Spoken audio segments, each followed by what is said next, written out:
What do we got to do? What do we got to do about this? Helping charities increase their influence is the goal of the Arbinger Institute's Non Profit Initiative.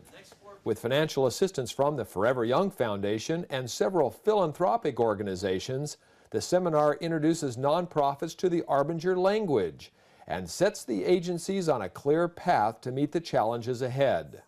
A year ago, Including Kids Executive Director Jennifer Danzler was introduced to the concepts and began implementing them throughout her organization.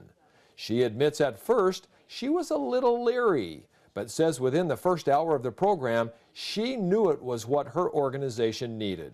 My first thought was, okay, so it's about behavior change. I don't need to go to this because that's my career, that's my job. As I'm a behavior analyst, I know how to change behavior. So even at first, honestly, I was a little bit like, oh, I don't know about this. Could clash a little bit with my background, with my belief system, and I said, but I'm going to go. Within the first hour, I just knew that it was right for me and right for our organization. The training is unique. The Arbinger Institute teaches charities to look beyond output and financial reports and measure true effectiveness. The organizations are asked to identify their service lines and come up with a utility metric to show real-time usefulness. The reporting systems are clearer, meaning the organizations can measure impact and course correct if need be. In the case of InKids, Jennifer says by putting the systems to work, it's changed the way the executive board looks at the organization. We are measuring donor services, not just money raised, but how many repeat donors, the average amount of money each donor gives. And we are measuring who we're getting money from, what types of people, what types of organizations, demographics of the country. We are measuring staff turnover and staff quality, staff satisfaction. So do they like their job? In this economy, people might just be staying in the job because there's no other job out there.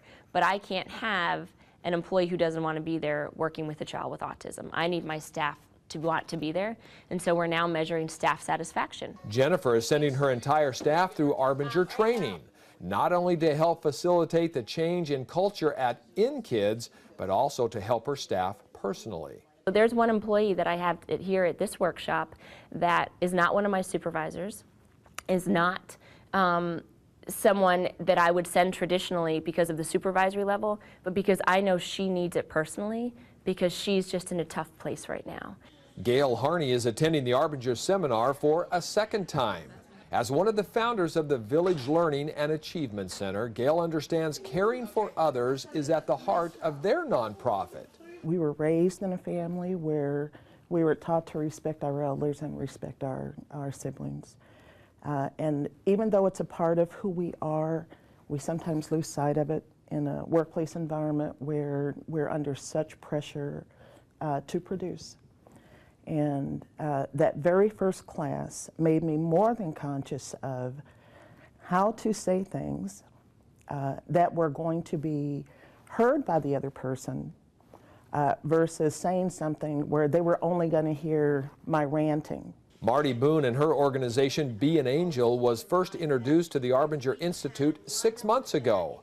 For 25 years, her group has made Christmas brighter for several thousand children in Houston, Dallas, and in Fort Worth, admitting she didn't think she would learn anything to improve the program. But the new utility measurement is helping to foster change.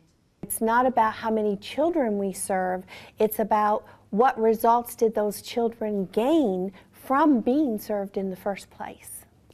It also causes us to measure and look at our objectives a little bit differently, where we might think one need for a child is the way that it should go, but in doing more research and talking to more people and evaluating it in a different way, we're able to look at other avenues and what can serve that child. But it was definitely a learning curve to hear that what we thought we knew so well, that we don't.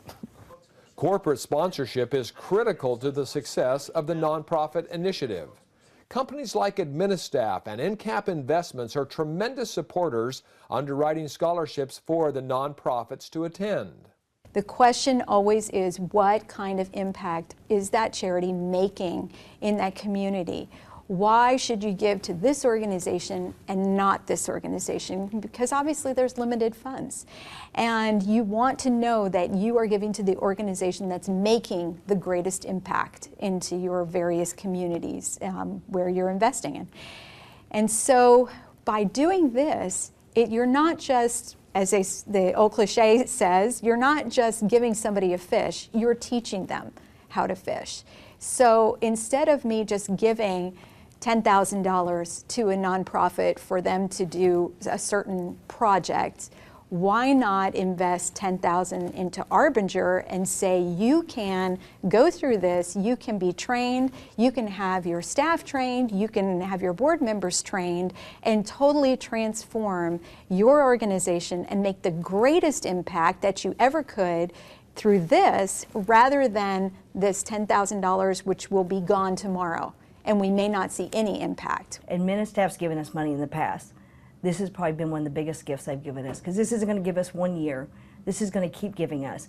This change that we've had at our organization has affected every employee we have. It's affected my family. It's affected the people in the community. We are all changed by this experience. For more about Arbinger and its concepts, visit us at arbinger.com.